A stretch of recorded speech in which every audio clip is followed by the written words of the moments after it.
Welcome to the SLP Stress Management Podcast, your place to manage stress, reduce the risk of burnout, and find more balance in your life in and out of being an SLP or being a helping professional, maybe just being a human. I'm your host, Jessie Andricks, and in today's episode, I'm going to be sharing some myths and misconceptions about mindfulness. Mindfulness, right? That's a word we hear a lot. It is pretty mainstream these days. There are apps and shows, and your mom might call you up to chat about an article she read that talks about practicing mindfulness. You might even have your boss recommending mindfulness, even when it seems really impossible to do. And even with this, there are still a lot of misconceptions and myths when it comes to the term mindfulness. So you may have heard someone talk about these, or you might have had a thought pop up in your mind when you go to do a practice or you read about one. Kind of those cynical comments or those criticisms of it or the questioning of what is this mystical practice all about? Because mindfulness can still seem kind of out there. Some thoughts or comments bring up images of sitting on a mountaintop in silence or carrying around a pocket full of various crystals.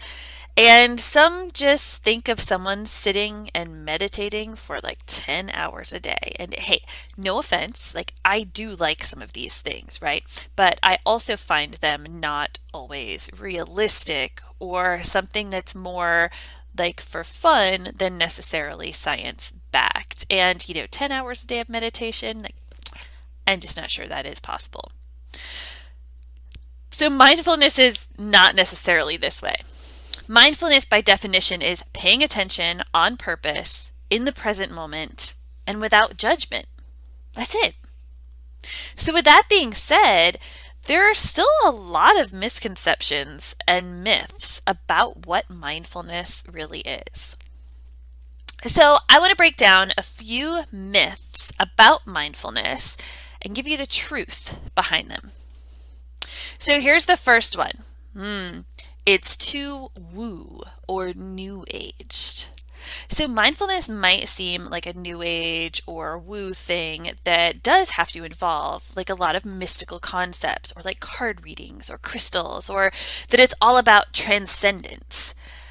But it doesn't have to be this. And at its core, it's really none of these things.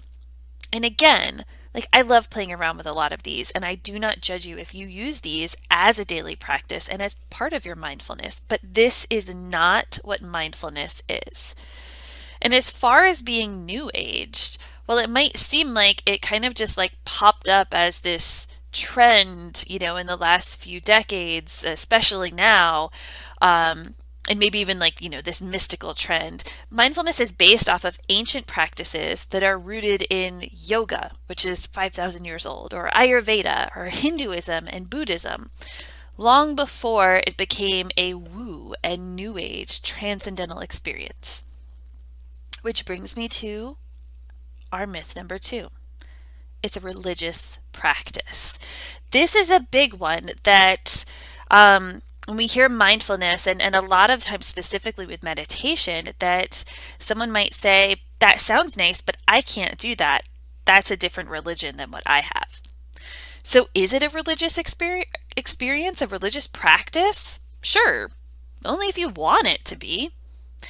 So while mindfulness and meditation may have come from practices that had religious roots, and many religions have mindful meditative components like prayer, meditation, reflection, whatever it might be. Mindfulness as we practice is not religious based. In the Western culture, our mindfulness, the way that we know it, It's non-religious, and it's a science-backed practice that's designed to help you reduce the effects of stress and build resilience to them by focusing in the moment and without judgment to how you are doing and what you are experiencing. And this leads me to myth number 3. It's not evidence-based, and it doesn't work. So it's easy to fall into this myth. And this is one you might hear from a lot of naysayers, or you may even have this thought in the back of your mind. Like, when it's not a tangible thing or a physical practice where you can see the results from it, it can be hard to know if it's working. And I feel like every SLP is with me on this one. And it can be easier to say it's not a real thing. There's no evidence behind this. It doesn't actually work. I felt this way a little bit with some of the components of it. And really, I wondered about this for a very long time, especially when I was a new SLP and was trying to dive into this and thinking, is this just kind of some woo like field that I'm going off into? Because I was so used to, being a new SLP, having been in grad school, with grad school drilling that research part of EBP, of evidence-based practice. Then I wondered, where is the research that shows it works? Well, luckily over the past decade, and even more in the last few years specifically, there has been more and more research to show that mindfulness practices help you manage stress for the long term and build resilience to it so it doesn't stick with you or take as long to recover from those stressful moments, those stressful triggers that you have. And it looks at how the brain recovers and how the stress responds to these mindfulness practices when they're doing the research. So the next myth that we have here, and this is a big one, it's that it's too easy and simple. Like, how could it be effective if it's something that easy or that simple to do? And I gotta tell you, that is the mind flop of mindfulness. It is very simple. It's very simple. It is an easy thing to understand. It is also a very difficult thing to do and to put into practice. And it's even harder to put it into practice consistently in your day. So it's like when you're working with a student or a patient or a client on a specific goal or a task, and they know what to do. And it's not a deficit or something that is keeping them from doing it. They know what to do, and they can tell you how to do it. And they can very well do that, but they just don't put it into practice. Or they don't know what to do when it's time to actually do it, especially if they're on their own. It's like this. If it was so easy to do, it would already be part of your day. Ugh. That's kind of a harsh truth right there. But it takes some time and practice to start learning how to use mindfulness and how to make it consistent once you do. It's a process of learning. And the last myth, it's only meditation and nothing else. So this one isn't necessarily a criticism unless you just really, are not wanting to do meditation. But this one is a huge misunderstanding. Meditation is wonderful, and it is a science-backed huge help for managing stress. And it is a mindfulness practice, but it is not the only mindfulness practice. I will say that most of the time when you are reading about something like this can be interchanged with meditation, or when you hear about a mindfulness-based practice, that a lot of the time it does involve meditation, But it absolutely doesn't have to be the only thing that you are doing or involve meditation as far as a formal seated practice at all. Mindfulness can be used in any moment and with anything. Meditation is just one of the most common and set standard ways to practice. But you could be mindful while doing the dishes, or running, or drinking your coffee, or journaling, or whatever it may be, if you are bringing awareness to it and you're observing what shows up in that moment. I have a bonus myth for you. And this one is a bonus because it's not really a myth at all. I love this one. So your bonus myth is that it's trendy. That mindfulness, meditation, yoga, self-care, all of those things are just trends, that they are trendy right now. And I would go ahead and say, yes, very true. They are trendy right now. But it doesn't mean that they don't work.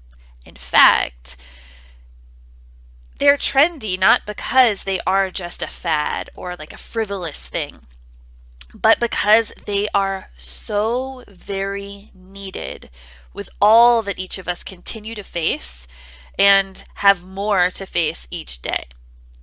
So these are practices that have been studied, right? And the more that we see that and the more that we know about them, the more that we hear about how they work for these things that we are facing and these things that we are struggling with. So yes, they are trendy, they are buzzwords, they are things that we are hearing about a lot, and that is because they work.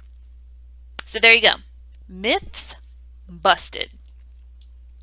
And if you're looking to dive even deeper into mindfulness, I hope you'll join me in the upcoming workshop, What is Mindfulness?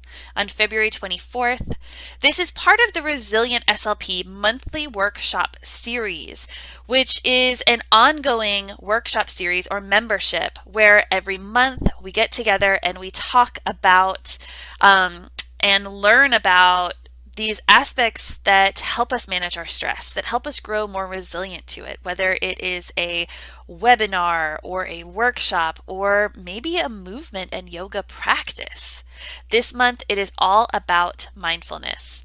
So if you sign up for the Resilient SLP series, you automatically get this workshop and any of the ones moving forward, as well as any workshops that have already been held. If you'd like to join in on just this one to learn more about mindfulness, you also have that option as well. You can find out more info at jessieandrix.com and click on the link for the membership, or you can click on the Resilient SLP below. So now that you have a few more insights into what mindfulness is and what it is not, I would love to hear your thoughts.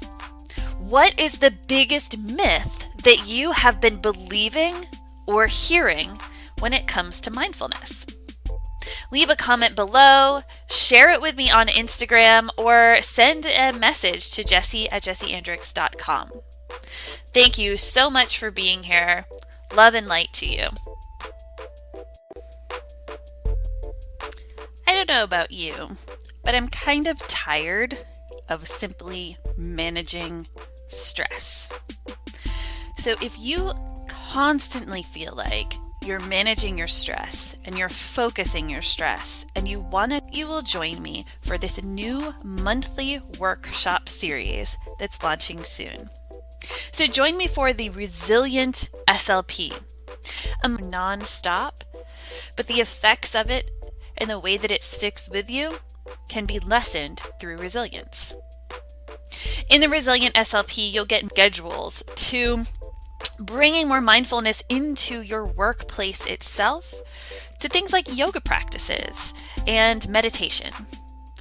And you'll have the opportunity, depending on the workshop, to earn professional development hours, either for ASHA or even for Yoga Alliance. Find out more at the link below or at jesseandrix.com/the-resilient-slp-monthly-workshop-series, or just click the link below. Look for the Resilient SLP starting soon. I can't wait to have you join.